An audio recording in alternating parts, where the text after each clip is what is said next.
Hello सरकार। तो स्वागत है सभी सरकार मंत्रिमंडल के हमारे समस्त मंत्रियों का। तो आज यहाँ पे स्वागत करने वाले हैं खुद को पढ़ो और छोड़ दो हर रोज जिंदगी का पन्ना सरकार पे मोड़ दो। आइए शुरू करते हैं। GS SEE जीने सारे सब्जेक्ट ऑल क्रैक एग्जाम में आपका हार्दिक स्वागत। कलम से क्रांति तक आइए शुरू करते हैं। आइए तो शुरू करने वाले हैं। अम्ल और क्षार क्या है? Acid and base. आपको पूरा का पूरा यहाँ पे थंबनेल भी बनाया है, PDF भी आपको यहाँ पे मिलने वाला। हर एक चीज बहुत मस्त है, बिंदास है, सब कुछ आपको यहाँ पे मिलने वाला है। तो आइए शुरू करते हैं। और सबसे पहले आपको हम बता दें यहाँ पे कि सभी रासायनिक यौगिक केमिकल केमिकल कंपाउंड बोलते हैं। रासायनिक यौगिकों को क्या बोलते हैं? केमिकल कंपाउंड बोलते हैं। को उनके विशिष्ट गुण धर्मों के आधार पर 3 मुख्य वर्गों में विभाजित किया जाता है। तो ये आपका है क्या भैया जी कि विशिष्ट गुण धर्मों के आधार पर रासायनिक यौगिकों को कितने वर्गों में विभाजित किया जाता है? 3 वर्गों में विभाजित किया जाता है। किनको 3 वर्गों में विभाजित किया जाता है?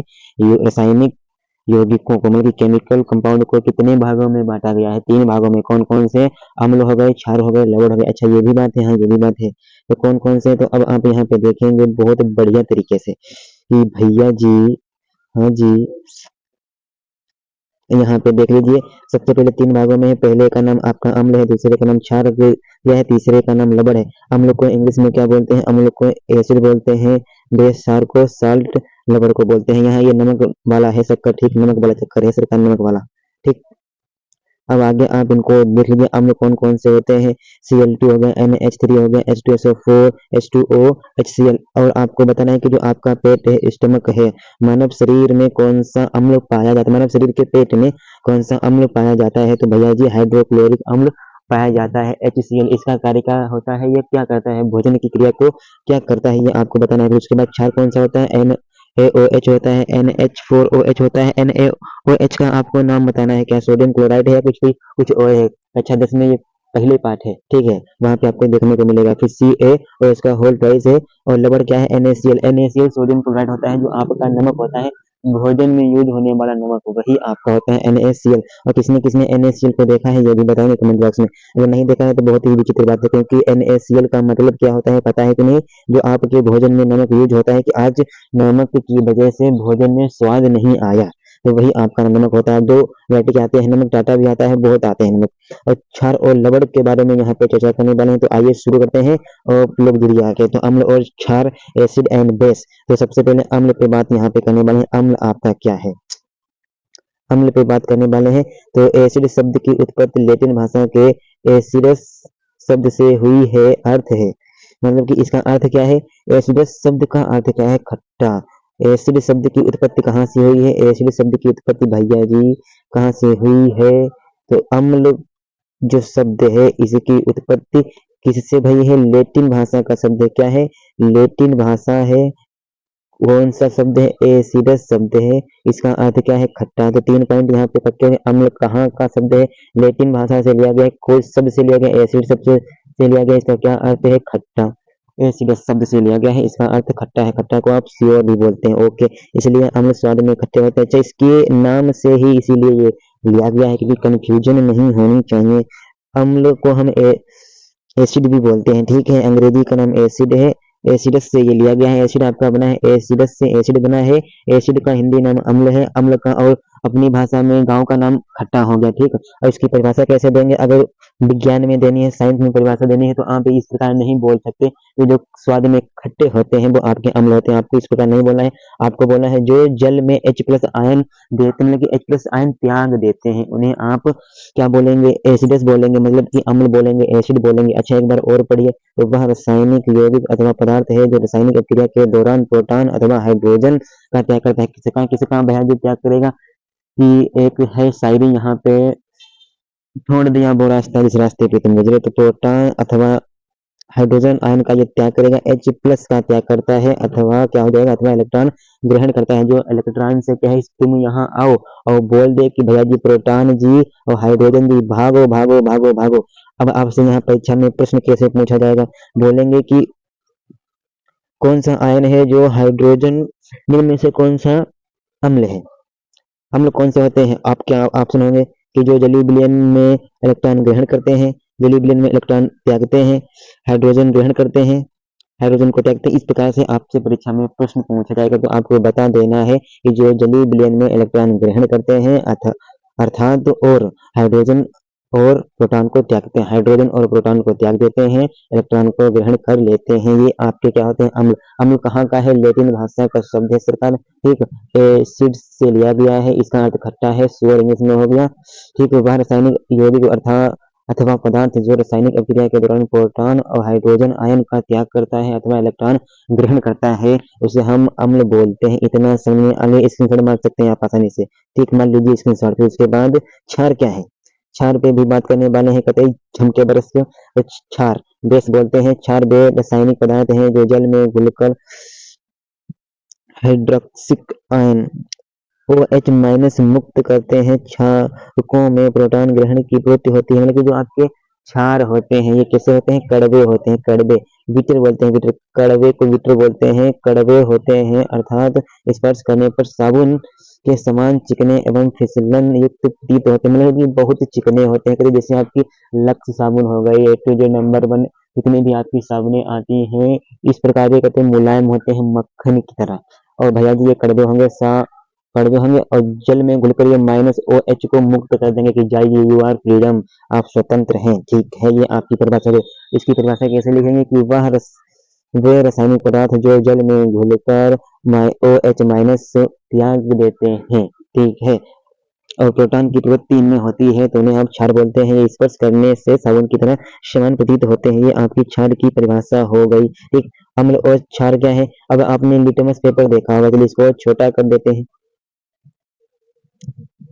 लिटमस पेपर किसने देखा है? सभी ने देखा होगा। अगर नहीं देखा है तो आप अपने स्कूल की लाइब्रेरी में जाइए, वहां पे इस प्रकार के आपको पेपर देखने को मिलेंगे, ठीक है, मिलेंगे, जरूर मिलेंगे।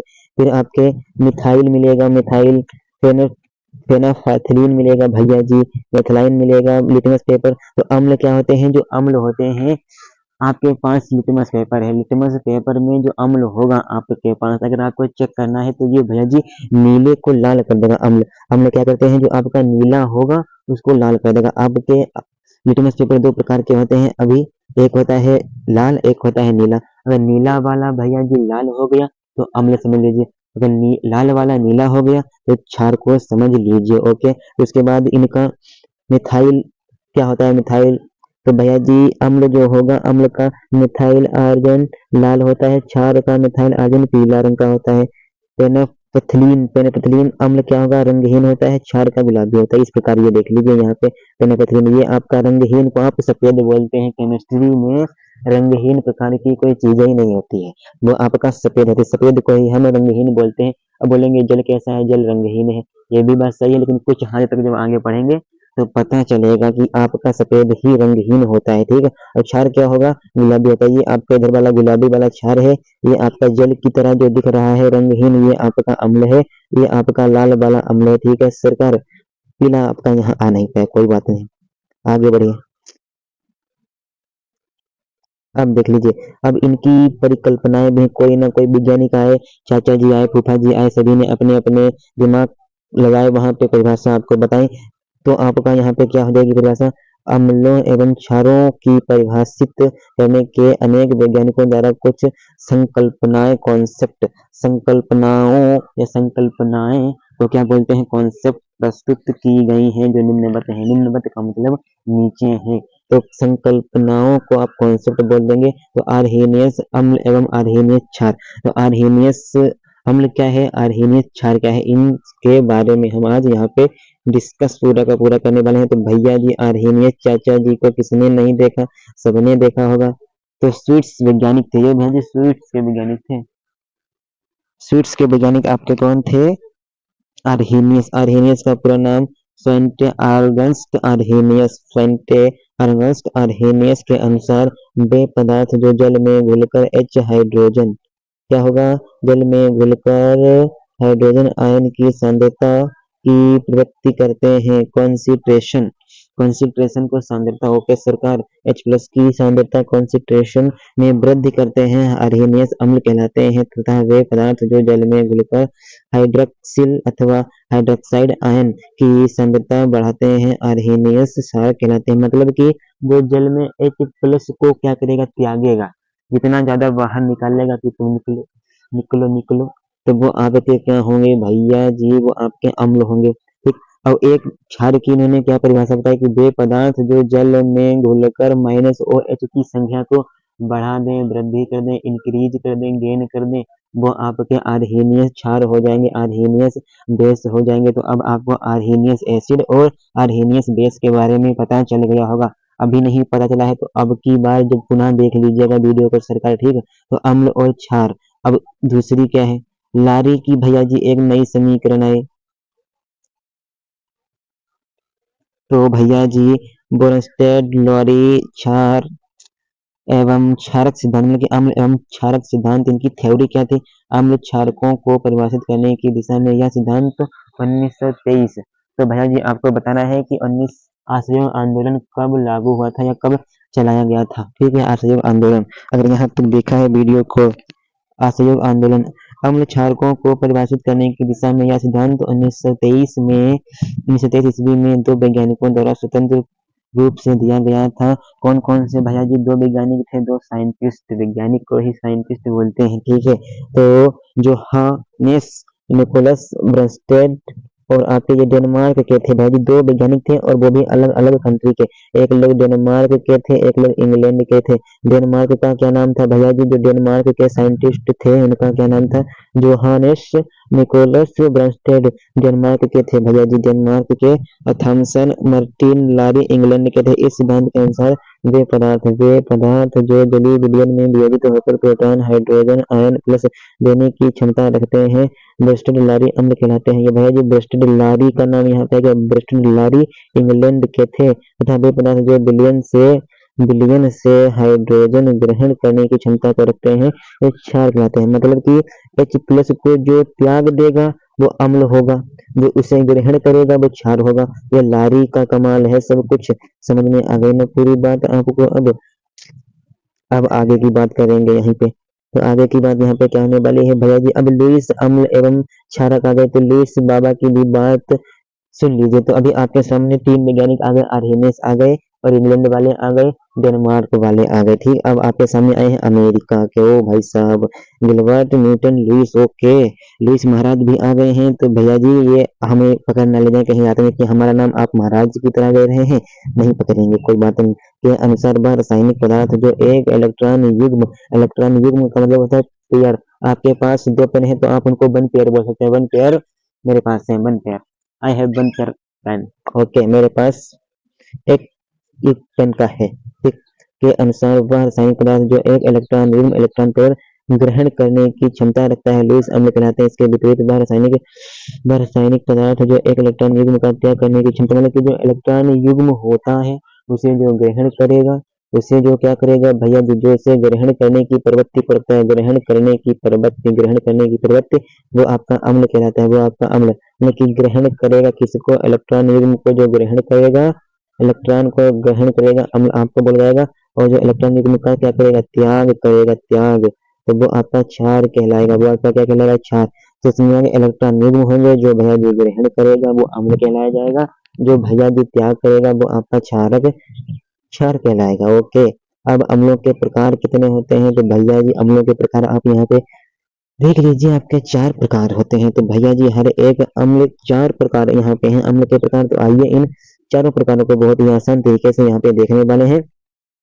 स्रोत के आधार पर ऑक्सीजन एवं हाइड्रोजन की उपस्थिति के आधार पर, हाइड्रोजन आयन त्याग करने की क्षमता के आधार पर, जलीय विलयन में अम्ल की मात्रा के आधार पर।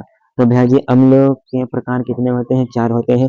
स्रोता के आधार पर हो जाएगा आपका ऑक्सीजन एवं हाइड्रोजन की उपस्थिति के आधार पर, हाइड्रोजन आयन का त्याग करने की क्षमता के आधार पर, जलीय विलयन में अम्ल की मात्रा के आधार पर। ये आपके 4 प्रकार के अम्ल होते हैं। फिर जितने भी ये 4 अम्ल कितने होंगे, पहले अम्ल आपके हो गए 4 प्रकार के। अब उन चारों प्रकारों के भैया जी दो दो हैं, तो भैया जी कुल मिला के आपके सब कुछ 8 हो गए। कौन कौन से हो गए, इनमें आप यहाँ पे अब देख लीजिए। कुछ आपके कार्बनिक अम्ल हो गए, ठीक, क्या हो गए, कुछ आपके कार्बनिक अम्ल हो गए, कुछ अकार्बनिक अम्ल हो गए, कुछ ऑक्सी अम्ल हो गए, कुछ हाइड्रा अम्ल हो गए, कुछ प्रबल अम्ल हो गए, कुछ दुर्बल अम्ल हो गए, सांद्र अम्ल हो गए, तनु अम्ल हो गए। ये आपके अम्ल इतने प्रकार के हो गए, ठीक है। अब आगे बात करने वाले हैं श्रोता के आधार, सबसे पहले आपका यहाँ पे क्या था, सबसे पहले आपका यहाँ पे श्रोता के आधार पे है, और श्रोता के आधार पे कितने होते हैं, ये आपके 2 होते हैं। ठीक है, तो 2 कौन कौन से होते हैं श्रोता के आधार पर, कार्बनिक अम्ल, अकार्बनिक अम्ल। ओके, तो श्रोता के आधार पर अम्ल भैया जी कितने प्रकार के हो गए आपके, 2 प्रकार के। ठीक है, कार्बनिक अम्ल, कार्बनिक अकार्बनिक अम्ल।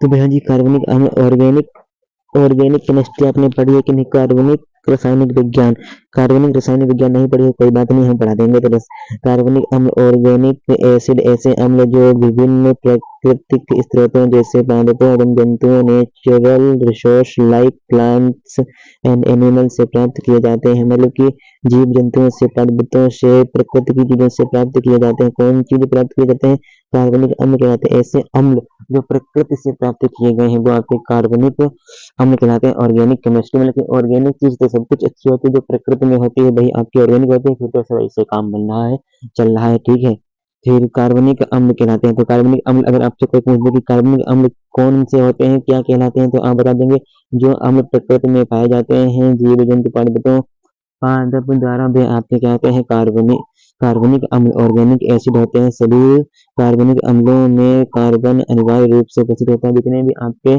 कार्बन अम्ल होंगे तो भैया जी उसमें आपका कार्बन अम्ल होंगे, तो कार्बन का तो होना बहुत ही जरूरी है। मतलब कि शादी आपकी है, अब बैठा दिया दूसरे का तो थोड़ी ना बनेगा ना, आपका होना वहाँ बहुत जरूरी है। खाना आपकी जगह पे कोई और खा ले, कोई दिक्कत नहीं, बारात आप ही को करनी होगी। कार्बनिक अम्ल कहलाते हैं सभी कार्बनिक अम्ल में कार्बन सी अनिवार्य रूप से उपस्थित होता है। विभिन्न प्रकार के फल, सब्जी, दूध, दही एवं जीव कार्बनिक अम्लों से स्रोत साइट्रिक एसिटिक फॉर्मिलिक लैक्टिक अम्ल आदि इनके प्रमुख उदाहरण हैं। तो आपको बताना है कि जो आपका सिरका होता है, सिरका किसने खाया है, जो गन्ने से बनता है, उसमें कौन सा आपका अम्ल होता है, आप लोग इसका आंसर कमेंट बॉक्स में बताएंगे। तो ये आपका होता है कार्बनिक एसिड, इस प्रकार का इसका आपका चित्र बनता है। सभी लोग ध्यान, नजरें सब कुछ एक तरफ और सब कुछ एक तरफ। ओके सरकार, ओके, ये आपका बनेगा ऐसे इस प्रकार। अब आप यहाँ पे कार्बनिक अम्ल एवं उनके स्रोत भी जान लीजिए कि भैया जी अभी हमने बताया था ना कि जो आपका सिरका होता है इसमें कौन सा अम्ल होता है, इसका क्या सूत्र होता है, तो हर एक चीज आपके लिए यहाँ पे है अवेलेबल, और वो भी भैया जी फ्री में है। ठीक है, वो भी आपकी क्या है, वो भी आपकी फ्री में है। तो अब आप यहाँ पे देख लीजिए कि चलिए इसको पहले जूम करे दे रहे हैं। कार्बनिक अम्ल एवं उनके स्रोत सभी को दिख रहा है।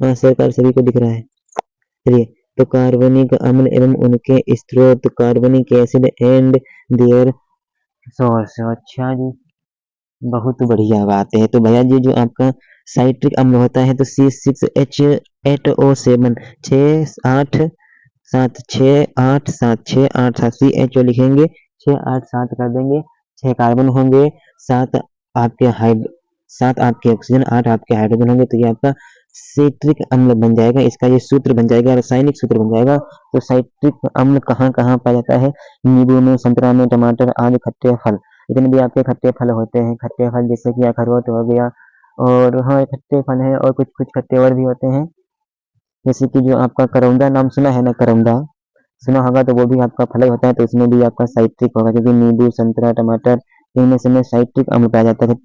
टमाटर को भी खा लिए हैं आप यहाँ, टमाटर भी है, वो तो नहीं, 180 रुपए किलो में है, जो इस समय 10 रुपए किलो में आता है वही वाला यहाँ पे लिया गया है। 180 रुपए किलो वाला बोल रहा था, हमारे में नहीं, हमारे में कोई दूसरा अम्ल है।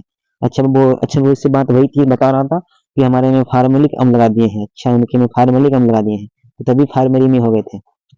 तो एसिटिक अम्ल क्या है, तो एसिटिक अम्ल CH3COOH हो जाएगा, ये आपका भैया विंगर, जो आपकी 20 रुपए की बोतल आती है, तभी जाइए जरा किराने की दुकान पे, वहां बोलेगा कि हमें सिरका दे दीजिए, अगर पढ़ा लिखा हो दुकान वाला, तो उससे बोले भैया जी इसका इसमें कौन सा अम्ल है, तभी तो ये खट्टा होता है। अगर पढ़ा लिखा वो हो गया दुकान वाला, और पढ़ा लिखा लड़का आ गया उसके सामने, बोलेगा बाबूजी पढ़ते, बोलेंगे हाँ, तो बोलेगा वो कि भैया जी बताइए सिलिका का सूत्र बताइए कि सिलिका का तो भैया जी सूत्र होता नहीं, इसमें अम्ल पाया जाता है कौन सा, एसिटिक अम्ल कहेंगे। अच्छा जी, तो एसिटिक अम्ल का सूत्र बताइए तो बता देंगे ना, CH3COOH, यही आपका है एसिटिक अम्ल। बोलेंगे सिलिका का नहीं होता तो सिलिका को अंग्रेजी में क्या बोलते हैं, इंग्लिश में क्या बोलते हैं, तो विनेगर बोलते हैं। ओके, बता देंगे, अब टेंशन नहीं किसी को नहीं। अब फार्मिक अम्ल पे बात करने वाले हैं, तो अब आप यहाँ पे देख लीजिए फार्मिक अम्ल HCOOH, ये आपका फार्मिक अम्ल होता है। तो फार्मिक से याद रखेंगे जो अम्ल है, जो आपने मधुमक्खी को देखा है जो छत्ता बनाती है, आपने हनी को देखी होगी।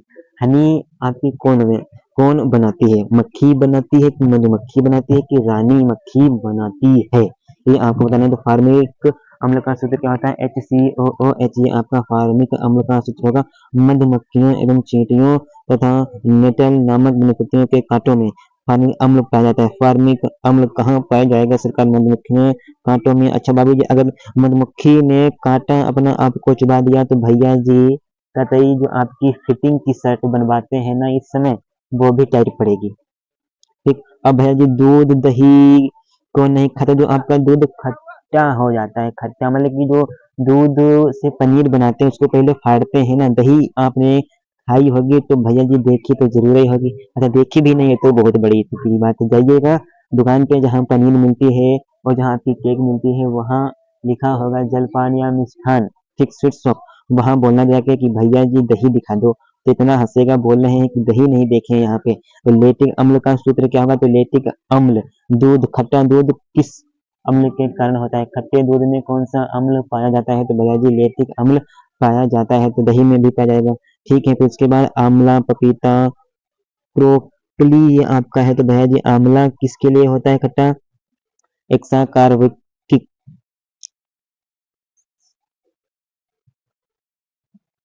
एक्साकार्बिक अम्ल C6H8O6 है सरकार यहाँ पे। ठीक है, ये आपका आंवला, पपीता, क्रोकली में पाया जाता है। टार्टेरिक अम्ल किसमें पाया जाता है, जो आपकी अभी गांव में बोलते हैं अंबिया ले आए हो, कच्चा आम देखे हैं, कहेंगे अच्छा जी कच्चा आम, ये तो भैया जी बहुत ही खट्टा है, इतना खट्टा है कि अब तो खाना नहीं खा पाएंगे, दांत ही नहीं काम कर रहे हैं, अच्छा इतना खट्टा है आपका कच्चा आम, अंबिया, अंबिया है, अंबिया खाएंगे सरकार। अंगूर, अच्छा जो खट्टे वाले होते हैं, इमली, केला, अनानास। अच्छा केला में भी भैया जी टार्टरिक अम्ल होता है, ओ भाई साहब हम नहीं जानते थे। इसमें आपका CHO का होल प्राइस भी लगा दीजिए तभी कोई टेंशन की बात नहीं, क्योंकि यहाँ पे अलग लिख दिया है। टार्टरिक अम्ल आपका केला में पाया जाता है, आम में, ये आपका कच्चा आम होता है, मैंगो वाला नहीं, कच्चा वाला, अचार वाला, कतई जहर। अनानास, अंगूर, हो भाई साहब कच्चा आम खाएंगे, आ जाइए ना इधर, उत्तर प्रदेश में खवा देते हैं। ऑक्जेलिक अम्ल भैया जी किसमें पाया जाता है, जो आपकी पालक होती है, पालक, पालक, पालक देखे हैं सरकार, नहीं देखे हैं क्या, हाँ देखे तो होंगे, पालक तो देखे होंगे। उड़द की जो आपकी दाल होती है काली वाली, उसी में तो आपकी बनती है ना, दाल के कतई टमाटर में भी ऑक्जेलिक अम्ल पाया जाता है। और अभी आपने ऊपर पढ़ा था कि और एक अम्ल होता है जो टमाटर में पाया जाता है, एक आपका सिट्रिक अम्ल पाया जाता है, एक आपका यहाँ पे ऑक्जेलिक अम्ल टमाटर में पाया जाता है। जो आपका मूत्र होता है, मतलब कि जो मूत्र में कौन सा अम्ल होता है, तो यूरिक अम्ल होता है। क्या सूत्र होता है, C5H4N4O3, ये आपका मूत्र का है भैया जी अम्ल। अब इस स्रोत के आधार पर अकार्बनिक एसिड क्या होते हैं, कार्बनिक, ऑर्गेनिक एसिड तो पढ़ लिया, अब इनऑर्गेनिक भी एसिड को पढ़िए। तो अकार्बनिक अथवा खनिज अम्ल प्रकृति रूप से नहीं पाए जाते हैं, मतलब कि ये जितने भी हैं आपके भैया जी अकार्बनिक अम्ल, ये आपके प्रकृति रूप में नहीं पाए जाते हैं। प्रकृति में कौन पाया जाएगा, जो आपके ऑर्गेनिक ऑर्गेनिक हैं वही आपके प्रकृति में पाए जाते हैं, और आपका अकार्बनिक नहीं पाया जाएगा। ठीक है, बल्कि इन्हें अकार्बनिक खनिजों से प्राप्त किया जाता है, बल्कि अकार्बनिक खनिजों से प्राप्त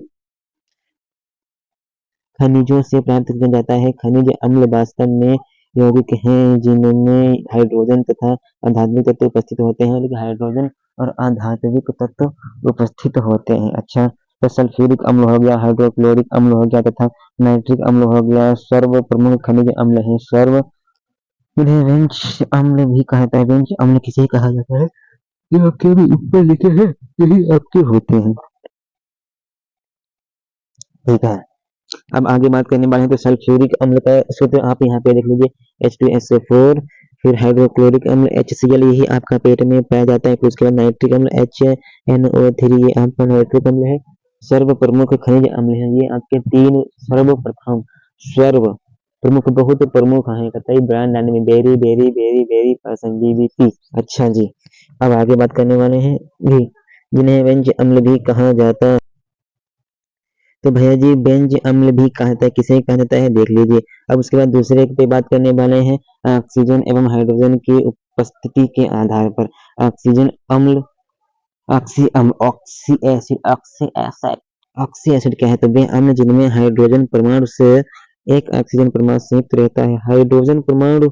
से हाइड्रोजन परमाणु से एक ऑक्सीजन परमाणु संयुक्त रहता है तथा कम से कम एक अन्य तत्व भी उपस्थित होता है, ऑक्सी अम्ल कहलाते हैं। अच्छा जी, ऑक्सी अम्ल को ऑक्सी अम्ल ऑक्सी अम्ल को ऑक्सी अम्ल भी कहा जाता है। फास्फोरिक अम्ल P3H3PO4 तथा नाइट्रिक अम्ल ऑक्सी अम्ल के प्रमुख उदाहरण हैं। अच्छा जी, मतलब कि हाइड्रोजन आपका एक है तो हाइड्रोजन आपका कितना होना चाहिए? 2। और भैया जी जब हाइड्रोजन एक है तो ऑक्सीजन आपका होना चाहिए 2, और साथ ही में कोई अन्य तत्व भी हो तभी वो आपका ऑक्सी अम्ल होगा। उदाहरण में आपका फास्फोरिक अम्ल जो है, यहाँ पे एच आपका हाइड्रोजन है, पी फिर ओ आपका यहाँ पे ऑक्सीजन है। ओके, पी पोटेशियम है। तो भैया जी एच आपके यहाँ पे 3 है। जब यहाँ पे हाइड्रोजन परमाणु, ये इस लाइन को बहुत ध्यान से पढ़ रही है। हाइड्रोजन परमाणु से एक ऑक्सीजन परमाणु संयुक्त H3 है तो हाइड्रोजन की संख्या आपकी एक ज्यादा होनी चाहिए तभी आपका ऑक्सी अम्ल होगा। ठीक है, अच्छी बात है। उसके बाद हम दूसरी बात करने वाले हैं हाइड्रा पे बात करने वाले हैं, हाइड्रा पे। आइए बात करते हैं हाइड्रा अम्ल, हाइड्रा एसिड। हाइड्रा अम्ल में ऑक्सीजन नहीं पाई जाती है, मतलब कि ऐसा कौन सा अम्ल है जिसमें ऑक्सीजन की आवश्यकता नहीं होती है या ऑक्सीजन नहीं पाया जाता है या नहीं पाई जाती है? तो भैया जी हाइड्रो अम्ल में ऑक्सीजन की आवश्यकता नहीं होती है तथा हाइड्रोजन सांद्र हैलोजन समूह के किसी तत्व अथवा halogen fluorine, chlorine, bromine, iodine आदि के समान किसी तत्व जैसे साइनाइड, CN के साथ संयोजित होता है। अच्छा जी, ये भी बात है। तो भैया जी इसके उदाहरण क्या है राजा जी? तो यहाँ पे देख लीजिए, हाइड्रोक्लोरिक तनु अम्ल HCl, हाइड्रोक्लोरिक अम्ल HF मोटरसाइकिल देखे हैं ना, HF डीलक्स, तो उसमें आपका हाइड्रोक्लोरिक अम्ल होता है, हाइड्रोक्लोरिक HCl हाइड्रोक्लोरिक अम्ल। फिर उसके बाद HBr हाइड्रोब्रोमिक अम्ल, HBr हाइड्रोब्रोमिक अम्ल। फिर उसके बाद हाइड्रोसाइनिक अम्ल HCN हाइड्रोसाइनिक अम्ल, HCN हाइड्रो।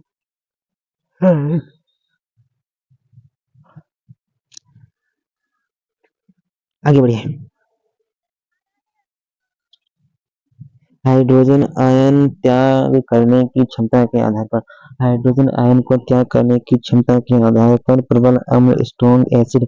प्रबल क्या होते हैं? प्रबल जो कहते हैं कि विपत्ति में, विरोध में अधिक रहो, अटल रहो, विषम समय के चक्र में विसाहसी प्रबल रहो, तपा है जो जला है जो चमक उसी में आई है, विषम समय के चक्र में भी तुम साहसी प्रबल रहो। तो प्रबल आप तभी रह पाएंगे जब आप मजबूत होंगे। बहुत से बच्चे प्रबल और दुर्बल नहीं जानते हैं, तो भैया जी प्रबल वही होगा जो आपका मजबूत होगा। जो प्रबल वही होते हैं जो मजबूत होते हैं, फिर तो सब आपके ऐसे ही गन्ना छूने वाले। ठीक है, तो दो अम्ल जो जली विलियन के सॉल्यूशन में मुक्त आयनिक हो जाते हैं प्रबल अम्ल कहलाते हैं। प्रबल अम्ल कहलाते हैं, क्या कहलाते हैं? प्रबल अम्ल। जो भैया जी क्या होते हैं? जली विलयन में पूर्णतः आयनिक हो जाते हैं, प्रबल अम्ल कहलाते हैं।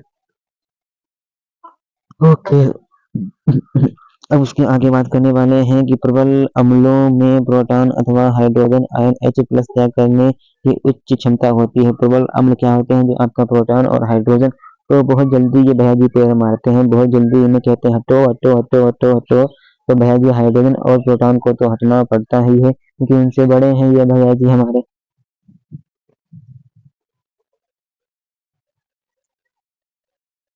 उदाहरण के लिए हम आपको बता दें आपके कौन कौन से होते हैं जो कहते हैं हाइड्रोजन जी हट जाइए ना, तो भैया जी वो आपके होते हैं सल्फ्यूरिक अम्ल, हाइड्रोक्लोरिक अम्ल, नाइट्रिक अम्ल, हाइड्रोब्रोमिक अम्ल, ये आपके सभी घातक अम्ल हैं। यहाँ पे क्या है, घातक अम्ल बहुत ही डेंजर है, बच के रहना तू, बड़े कुछ और नहीं। अब आप यहाँ पे देखने वाले हाइड्रोजन आयन त्याग करने की क्षमता के आधार पर दुर्बल अम्ल हो जाएंगे। तो दुर्बल अम्ल कौन कौन से होते हैं, वे अम्ल जो जलीय विलयन में पूर्णतः आयनित न हो कर आंशिक रूप से फर्टिलिटी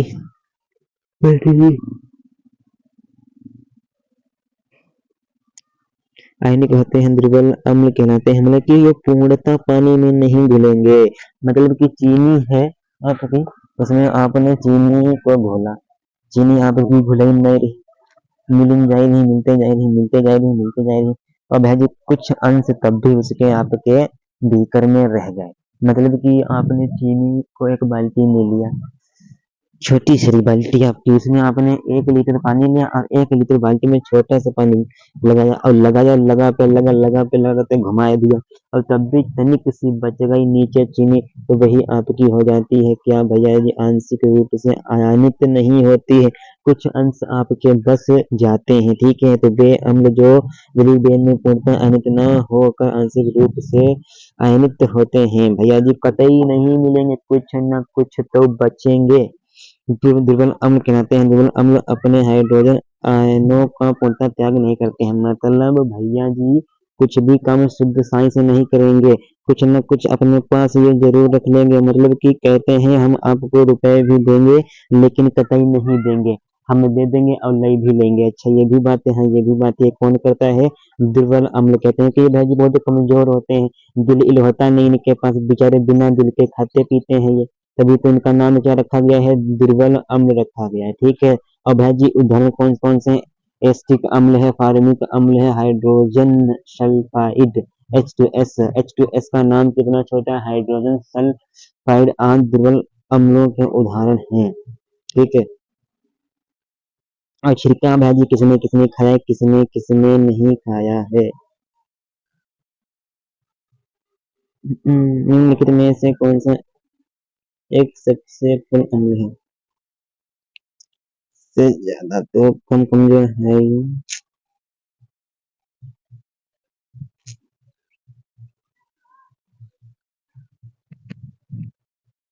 अब आप यहाँ पे देखने वाले हैं जलीय विलयन में अम्ल की मात्रा के आधार पर, जलीय विलयन में अम्ल की मात्रा के आधार पर क्या होने वाला है, सीखने वाले हैं, जानने वाले हैं। तो सांद्र अम्ल क्या होते हैं, कंसिट्रेशन अम्ल, कंसिट्रेशन सांद्र को कंसिट्रेशन बोलते हैं, कौन कंसिट्रेशन बोलते हैं। ठीक है, तो वह अम्लीय विलयन जिनमें अम्ल की मात्रा विलायक की तुलना में अपेक्षाकृत अधिक होती है सांद्र अम्ल कहलाते हैं। मतलब कि अम्ल की मात्रा विलायक की तुलना में अपेक्षाकृत अधिक होती है, तो भैया जी वो क्या बोलते हैं, तो अपेक्षाकृत अधिक होती है। अपेक्षा से आप इसको बता सकते हैं कि इसमें अधिक होगी, वैसे आप इसको नहीं बता सकते कि अधिक है कि नहीं है। अम्ल की मात्रा विलायक की तुलना में अपेक्षाकृत, जो आपका कोई एक विलायक है, मान लीजिए आपके पास बीकर समझते हैं भगोना, गिलास समझेंगे, गिलास, गिलास को रख लीजिए और उसमें डाल दीजिए HCl, और भाई जी जितना मान लीजिए इसमें आपने 20 मिलीलीटर जल को रखा और 25 मिलीलीटर अंदाजे से HCl को डाल दिया, तो वो आपका सांद्र बन जाएगा। अगर मैं पूरी बात समझ रही, सांद्र आपका गाढ़ा बन जाएगा। अच्छा जी, हाँ जी, ठीक। अब तनु अम्ल क्या होता है, तनु अम्ल वह अम्लीय विलयन जिसमें अम्ल की मात्रा विलायक की तुलना में अपेक्षाकृत कम होती है। अच्छा जी, ये भी बात है, अम्ल की मात्रा विलायक की तुलना की अपेक्षा के अनुसार कम होती है। मतलब कि 20 मिलीलीटर जल में मिलाना था पानी को, 20 मिलीलीटर H2O मतलब कि जल, ठीक, 20 मिलीलीटर आपके पास जल है, उसमें आपको कितना मिलाना था भैया जी, अम्ल को 15 मिलाना था और मिलाए बैठे हैं 10, तो वो आपका तन हो जाएगा। तनु का मतलब होता है भैया जी डार्क नहीं होगा, डार्क नहीं होगा, गाढ़ा नहीं होगा, आपका पतला होगा, सांद्र आपका गाढ़ा होता है। इसी प्रकार आपका ये विलय क्या होता है, विलय घोला जाता है, विलायक आपका बना होता है और बराबर में विलयन आपका जब बनता है, विलयन बराबर विलय प्लस विलायक होता है। ये कक्षा 12 में आप लोगों ने पढ़ा होगा। ठीक है सरकार, हम लोग के रासायनिक गुण धर्म को यहाँ पे देखने वाले हैं, बहुत बढ़िया तरीके से देखेंगे। मैग्नीशियम हाइड्रोक्लोरिक भी, चटनी भी है, समोसा भी है, सब कुछ आप ही के लिए है। अच्छा जी, आप ही के लिए है, आ जाइए। तो केमिकल प्रॉपर्टीज ऑफ एसिड, रासायनिक गुण धर्म तो यहाँ पे देखोगे, सीखोगे, समझोगे। धातुओं के साथ अभिक्रिया, रिएक्शन विद मेटल्स। ओके, धातुएं आपकी कौन कौन सी हैं, जो आपका एस डी, जो आपका पूरा का पूरा डी ब्लॉक है, आवर्त सारणी में जो आपका भैया जी डी ब्लॉक है, डी ब्लॉक, इसमें बेटा मंगेकार, स्कूटर, बाबरा जी, जितने भी आपका है ना, एससीटीवी, एससीटीवी कार में फेंको निकली कॉपर जिंक, ये वाला, ये आपका पूरा का पूरा एस ब्लॉक है। इसमें आपकी 3 श्रेणियां हैं, 3D 4D 5D 6D, यही आपका है पूरा का पूरा। कभी पढ़ाएंगे तो कभी आ जाइएगा ना पढ़ने। ठीक, तो धातुओं के साथ अभिक्रिया, अम्ल क्रियाशील धातुओं के साथ अभिक्रिया करते हैं। अच्छा जी, मतलब कि अम्ल बहुत बेशर्म आदमी है। जैसे कि अम्ल क्रियाशील धातुएं, जो धातुएं आपकी आदान प्रदान करेंगी, लेन देन का काम करेंगी, बैंक का काम करेंगी, बैंकर होंगी, इधर से उधर आदान प्रदान का काम करेंगी, वही आपकी होती है क्रियाशील धातुएं। मतलब कि तुम हमारे लिए, हम तुम्हारे लिए, ऐसी वाली बात होगी यहाँ पे। तो क्रियाशील धातुओं के साथ अभिक्रिया करते हैं और लवण तथा हाइड्रोजन गैस उत्पन्न करते हैं। लवण उत्पन्न करेंगे, हाइड्रोजन गैस जरूर करेंगे। मतलब कि अगर आपको जिंदा रहना है तो ऑक्सीजन की आवश्यकता पड़ेगी ही। ठीक, उसी प्रकार इन्हें भी भैया जी हाइड्रोजन गैस उत्पन्न करने की बहुत जल्दी होती है। अच्छा, इन्हें जल्दी होती है तो कोई बात नहीं। तो भैया जी ये आपकी रिएक्शन है, इसको क्या पढ़ाना, सब कुछ है बेगाना। ठीक,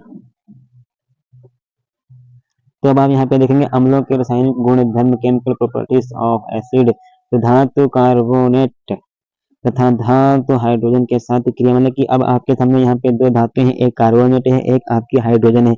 इनकी बीच में धुआंधार लड़ाई कराएंगे, पानीपत का युद्ध लोहार से कराएंगे। अच्छा जी, तो भैया जी बताइए, हथौड़ा है और एक धरताबा है, कौन जीतेगा? तो बताइए, दूध और पानी में कौन जीतेगा, किसका अस्तित्व नहीं रहेगा, बताएंगे ना।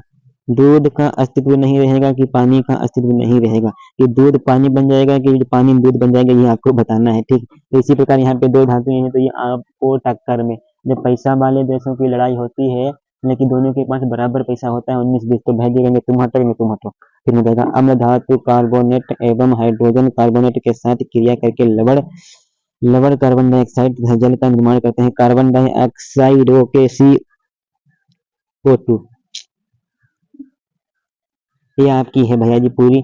सल्फ्यूरिक अम्ल हो गया, H2SO4 अम्ल है। ठीक, CSO4 कॉपर कार्बोनेट है, कॉपर कार्बोनेट का सूत्र क्या होता है, CuCSO4। ओके सरकार, CSO4 कॉपर सल्फेट, ये आपका यहाँ पे सरकार 3 है, 3 4 नहीं, सिर्फ 4 ही सरकार। और पढ़ जाइए, अम्लों के रासायनिक गुण धर्म क्या होते हैं। अम्लों के रासायनिक गुण धर्म को बात करने वाले हैं, क्षारकों के साथ रासायनिक सॉरी सरकार, क्षारकों के, माइक कहाँ भैया, माइक कहाँ, क्षारकों के साथ अभिक्रिया। अब है जी क्षार आ गए, मतलब कि खट्टे वालों के होगी, क्योंकि अब है जी लोहा तांबा पीतल बचा नहीं कुछ, तो भैया जी कहेंगे कि क्षारे बाबूजी तुम्हें आ जाते तो क्या हो जाता, कुछ नहीं होगा। तो भैया जी क्षारकों के साथ अभिक्रिया, अम्ल एवं क्षारक परस्पर अभिक्रिया करके एक दूसरे को उदासीन न्यूट्रलाइज कर देते हैं। ना तुम प्लस वाले हो, ना तुम माइनस वाले हो, ना क्रिया करोगे ना कर पाओगे। अच्छा, ना इधर वाले हो, ना गंगा के हो, ना घाट के, ये भी बात है। हाँ, अम्ल एवं क्षारक परस्पर क्रिया करके, मतलब कि एक होगा प्लस वाला, एक होगा माइनस वाला, एकदम दबेगा भड़ाम से, तो काम बन जाएगा, बन जाएगा ना बन जाएगा। और बताएं एग्जाम्पल कोई बढ़िया सुंदर सा। अब हम नहीं बताएंगे, खाली बोली में अपनी बेइज्जती करा दोगे। अम्ल एवं क्षारक परस्पर अभिक्रिया करके एक दूसरे को उदासीन करते हैं, अर्थात तथा लवण एवं जल का निर्माण करते हैं। अच्छा भैया जी, लवड़ो बना देंगे, इरेजर नहीं, लवड़ का मतलब है नमक, जो स्वाद, खाना सिर्फ खाना नहीं होता। ठीक, हाँ हाँ सही बात, खाना सिर्फ खाना नहीं होता, जल का निर्माण करते हैं। यह अभिक्रिया उदासीनीकरण कहलाती है। मतलब कि जब अम्ल और क्षार क्रिया करेंगे, ठीक, अम्ल एवं क्षार क्रिया करेंगे उदासीन बनाएंगे और साथ ही में जब लवण को बना देंगे और जल को बना देंगे तो भैया जी वही क्रिया क्या कहलाती है? उदासीनीकरण।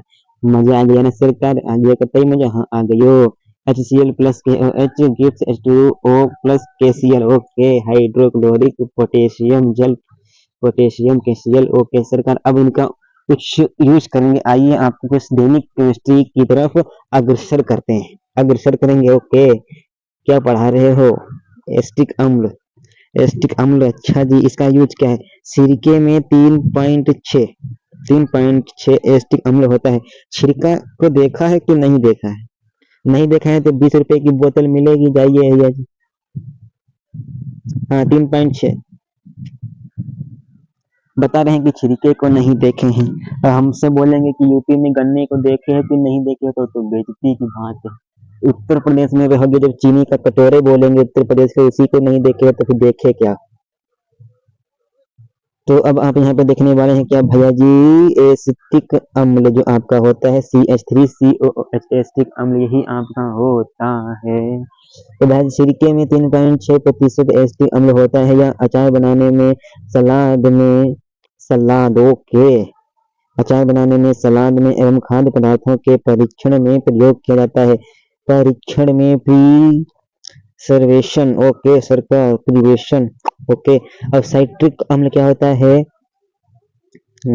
यह चमकदार नमक बनाने, चमकदार नमक, ओके, चमकदार इफेक्टिवेस्ट सेल्ट बनाने, धातुओं को साफ करने एवं खाद्य रक्षण के रूप में किया जाता है। खाद्य संरक्षक, नमक को लगाएंगे तो आपके ये जो कुछ खाद्य पदार्थ होते हैं ये सड़ते नहीं, खराब नहीं होंगे, खराब नहीं होंगे, ठीक है। फिर उसके बाद सल्फ्यूरिक अम्ल, सल्फ्यूरिक अम्ल तो आप लोगों ने देखा कार की बैटरियों में इसका यूज होता है।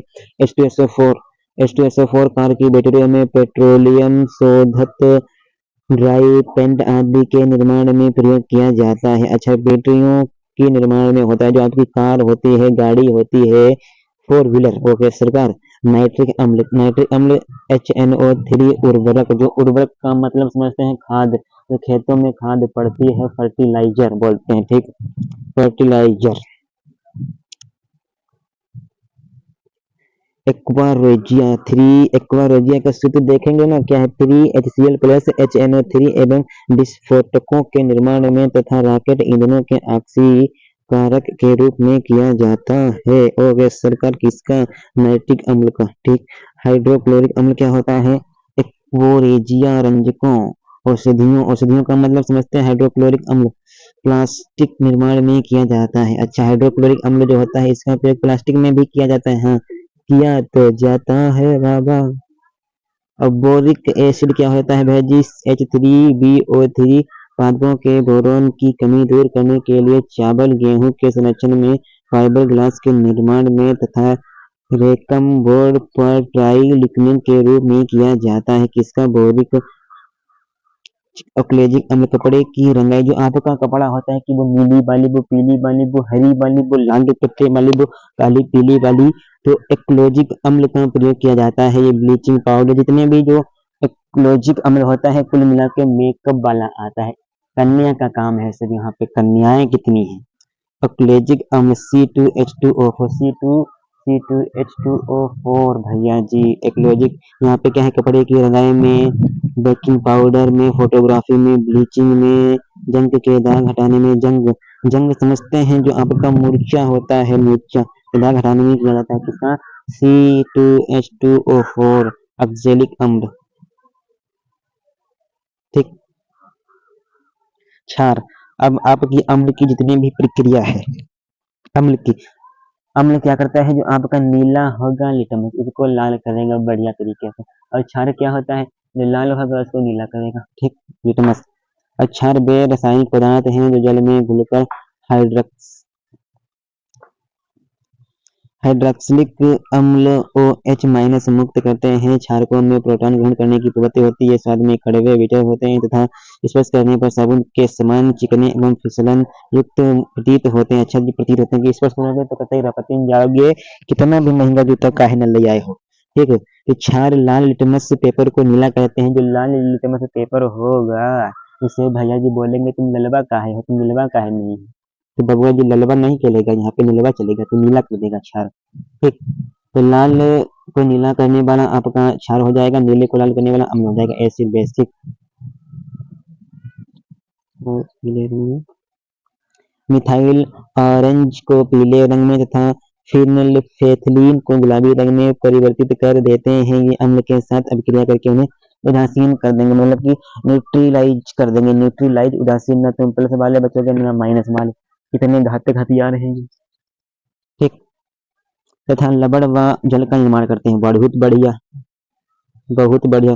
क्षारकों के उदाहरण की कौन कौन से आपके क्षारक होते हैं? अगर क्षारकों के नाम नहीं पता तो क्षार के समझ लीजिए। बढ़िया, क्षारक के नाम झारखंड वाले जानते होंगे। बढ़िया, तो यहाँ पे पहले ही क्षारक का नाम है ammonium hydroxide, potassium hydroxide, calcium hydroxide, calcium hydroxide, calcium oxide, aluminium oxide, sodium hydroxide, magnesium hydroxide, sodium hydroxide, NaOH, sodium hydroxide. हमने अभी पूछा था NaOH। ठीक है, NaH, सोडियम हाइड्रा। स्क्रीनशॉट मारेगा सरकार इसका, स्क्रीनशॉट मार लो ये सरकार, कहो अम्लों के प्रकार कितने होते हैं? अच्छा, ये भी बात तो है। अम्लों के प्रकार कितने होते हैं बताया था ना अभी आपको, कितने बताया था? 8 बता रहे हो, गलत बात है। कितने होते हैं? 4 होते हैं। अब उन चारों के दो हैं तो 8 हो गए, इसमें हमारी तो ना गलती। सही है, सही है, सही है, सही है। क्षारकों के प्रकार: जल में विलेयता के आधार पर, सांद्रता के आधार पर, अम्लता के आधार पर। जल में विलेयता के आधार पर अम्ल 2 प्रकार के होते हैं, प्रबल क्षार, दुर्बल क्षार। सांद्रता के आधार पर सांद्र क्षार, घन क्षार।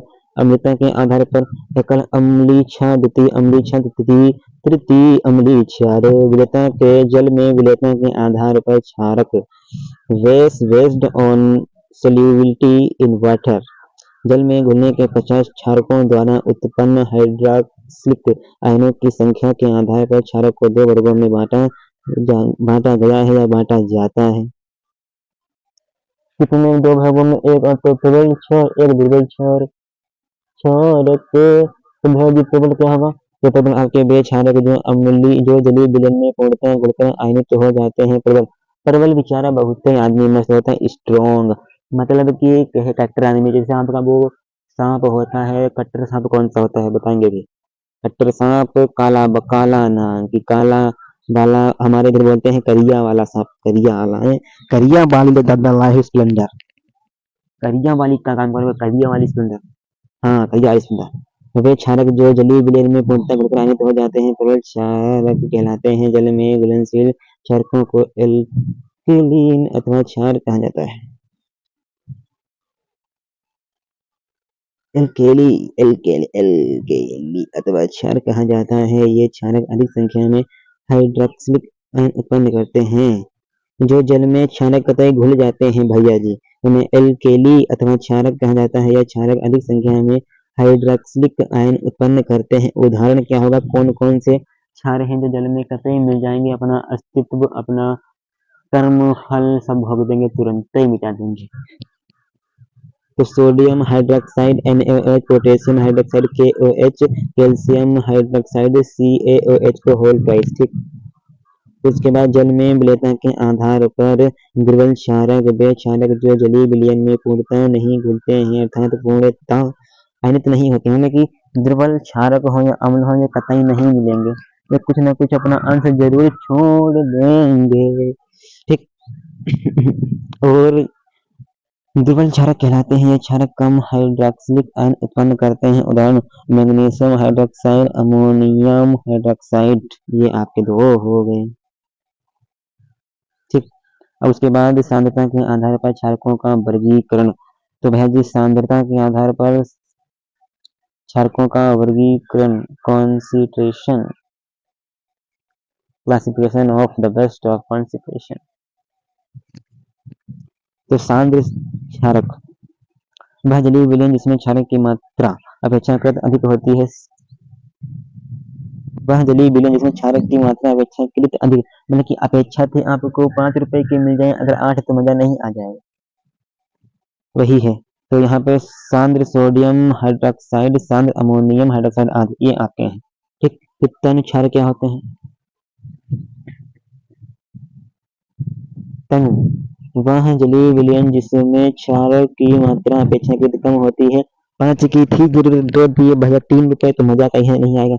कतई यहाँ पे मजा नहीं आएगा। ठीक, ये शोधन तल सोडियम हाइड्रोक्साइड तल अमोनियम हाइड्रोक्साइड अम्लता के आधार पर वर्गीकरण तो भैया जी कर दीजिए। आइए वर्गीकरण। क्षारकों की अम्लता इस बात से निर्धारित होती है कि उसमें कितने हाइड्रोक्सिलिक आयन उपस्थित हैं तथा वह कितने हाइड्रोजन के साथ संयोजित होता है। अम्लता के आधार पर क्षारक 3 प्रकार के होते हैं: एकल, द्वितीय, तृतीय। एकल मोनो एसिड बेस। इन क्षारकों में केवल एक हाइड्रोक्सिलिक आयन उपस्थित होता है तथा ये केवल एक हाइड्रोजन आयन के साथ संयुक्त होते हैं। जैसे कि इनमें सिर्फ एक ही एकल में एक हाइड्रोजन होगा, एक से ज्यादा हाइड्रोजन नहीं होगा। एकल में क्या होगा? एकल अम्लीय क्षारक एक ही हाइड्रोजन। देख लीजिए कि NaOH सोडियम हाइड्रोक्साइड में एक ही H है, पोटेशियम हाइड्रोक्साइड में एक ही H है। अब बात करेंगे कि द्वितीय अम्ल में। द्वितीय अम्ल में आपके हाइड्रोजन भैया जी 2 होंगे। कैसे? इन क्षारकों में 2 हाइड्रोक्सिलिक आयन उपस्थित होते हैं तथा ये 2 हाइड्रोजन आयन के साथ संयुक्त करते हैं, मतलब कि 2 OH जरूर होंगे। मैग्नीशियम हाइड्रोक्साइड देख लीजिए, फेरस हाइड्रोक्साइड देख लीजिए। और तृतीय में क्या होगा? तृतीय में भैया जी 3 होंगे। हाँ 3 ही है। हाइड्रोक्सिलिक आयन 3 उपस्थित करेगा जरूर। ठीक, और अब आप यहाँ पे देख लीजिए क्षारकों के उपयोग। Sodium hydroxide NaOH caustic soda. NaOH caustic soda नाम है, caustic soda. NaOH caustic soda का उपयोग साबुन, कागज, अपमार्जक के निर्माण में, पेट्रोलियम शोधन में, कपड़ा निर्माण उद्योग में।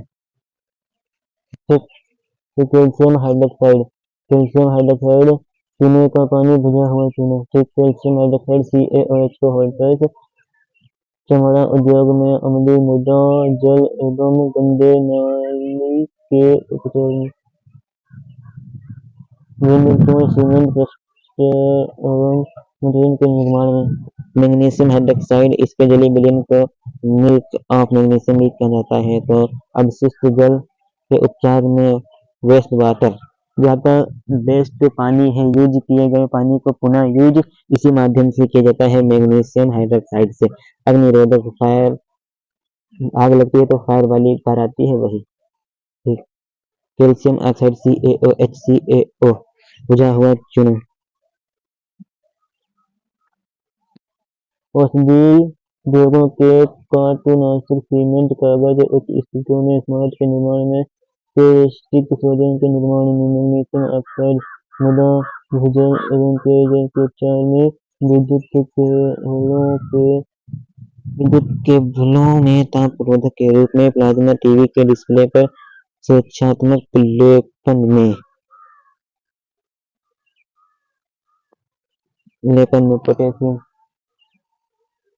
पोटेशियम हाइड्रोक्साइड क्षारीय बैटरियों में विद्युत अपघट्य के रूप में, मोबिल साबुन, शैम्पू, शेविंग क्रीम के निर्माण में।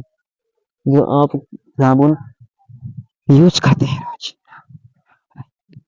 Potassium hydroxide KOH caustic potash,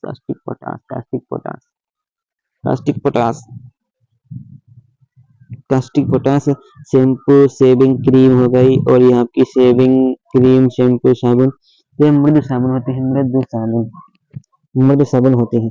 और उसके बाद हम बात करने वाले हैं क्षारकों के रासायनिक गुण धर्म के बाद कुछ टॉपिक बचे हैं, उनको भी कवर करते हुए आपकी मंजिल को अग्रसर करते हुए वीडियो आपका एंड होने वाला है कुछ ही चंद मिनटों में। यही रात भारी, यही रात अंतिम, कुछ देर की है कहानी ये सारी। आइए, धातुओं के साथ अभिक्रिया, रिएक्शन विद मेटल्स। क्षारक के साथ अभिक्रिया करके सामान्यतः लवण एवं हाइड्रोजन गैस का निर्माण करते हैं। क्षारकों के साथ मतलब कि धातुओं के साथ क्रिया। धातु जब भैया जी, हाँ जी, जब भैया जी धातु जो आपकी होती हैं ये क्षारक के साथ क्रिया करेंगे तो लवण एवं हाइड्रोजन गैस का निर्माण करते हैं, परंतु सभी क्षार धातु अभिक्रिया में ऐसा होना अवश्य नहीं है। मतलब कि कोई जरूरी नहीं, कुछ ही आपकी जो धातुएं हैं जो क्षारक के साथ क्रिया करेंगी और लवण हाइड्रोजन का निर्माण कुछ ही करेंगी, सब नहीं करेंगी, लेकिन 80% करेंगी। ठीक, स्क्रीनशॉट ये आपकी देख लीजिए, एल्युमिनियम वाली है, सोडियम हाइड्रोक्साइड है, जल है, ओके पूरा देख लेंगे सरकार पूरा। क्षारकों के रासायनिक गुण धर्म, अम्लों के साथ क्रिया। तो अम्लों के साथ क्रिया की बात यहाँ पे हो रही है। तो क्षारक अम्लों के साथ क्रिया करके लवण एवं जल का निर्माण करते हैं, इसे उदासीन क्रिया भी कहते हैं। मतलब कि क्षारक अम्लों के साथ क्रिया करके, अम्लों के साथ क्रिया करेंगे तो इसे लवण या जल तो जरूर ही बनेगा, जब बनेगा तो उदासीनीकरण हो जाएगी जल के साथ क्रिया। तो क्षारक एल्केली को जल में घोलने पर वह हाइड्रोक्सिलिक अम्ल हाइड्रोक्साइड आयन OH उत्पन्न करता है। जैसे ये आपकी रही क्या अभिक्रिया, ठीक है। अम्ल को कैसे पहचाने, ये आपके जितने भी अम्ल हैं, अम्ल पहचानने की ट्रिक इधर भी है। अम्ल पहचानने की ट्रिक, जिस यौगिक के आगे H हो, जो यौगिक कंपाउंड अधातु का ऑक्साइड हो, ओके CO2, जिस कंपाउंड के लास्ट में COH हो, ये मात्र इसकी तीन की जिसमें कंपाउंड के आगे H हो, CO2 SO2 हो। ये आपके CO2 SO2 जितने भी है, ये जितने भी आपके लिखे हैं, ये सभी के सभी विस्कु भंगड़ा अम्ल हैं, ठीक। क्षार पहचानने की ट्रिक, अब ये आपके जितने भी ये क्षार लिखे सभी के क्षार हैं। इसमें KOH जो यौगिक कंपाउंड धातु का ऑक्साइड हो, Al2O3 Fe2O3 etc आपके देखने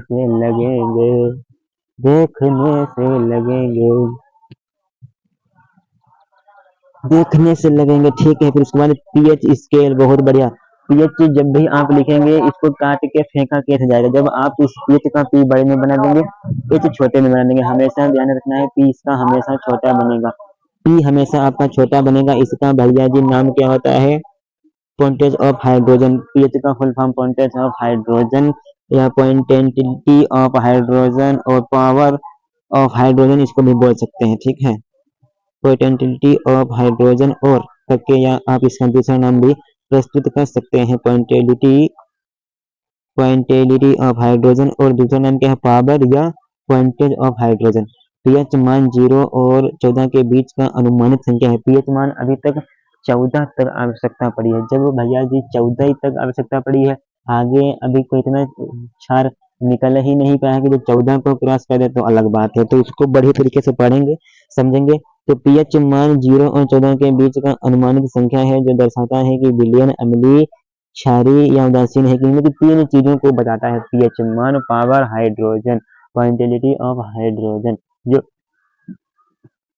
आपका विलयन होगा, ये अम्लीय है कि क्षारीय है, उदासीन है कि नहीं है। तो भाई जिसका पीएच मान 7 होगा वो उदासीन होगा, जिसका पीएच मान 7 से कम होगा, मतलब कि 6 हो जाए, 6.55 हो जाए, 6.99 हो जाए, 6.99 हो जाए, यदि पीएच मान 7 है तो विलयन क्षारीय होता है। यदि पीएच मान 7 से कम है, पीएच मान अगर आपका 7 से भैया जी क्या है, कम है, तो अम्लीय होगा। अगर 7 से अधिक है तो क्षारीय होगा। ओके सरकार, ओके। एसिड आपके इधर वाले हो गए, उधर वाले बेस, बीच वाले नेचुरल। पीएच स्केल क्या है, फिर समझ लीजिए एक बार। पावर ऑफ हाइड्रोजन पीएच पैमाना वर्ष 99, यार आपका 99 में डेनमार्क के वैज्ञानिक, डेनमार्क के फिर एक वैज्ञानिक थे, अब एक फिर वैज्ञानिक आ गए, उन्होंने परिभाषा दी थी, इन्होंने कुछ नहीं किया।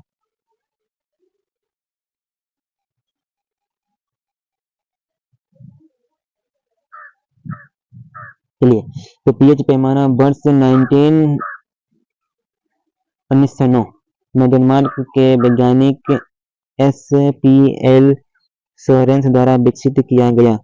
किसके द्वारा,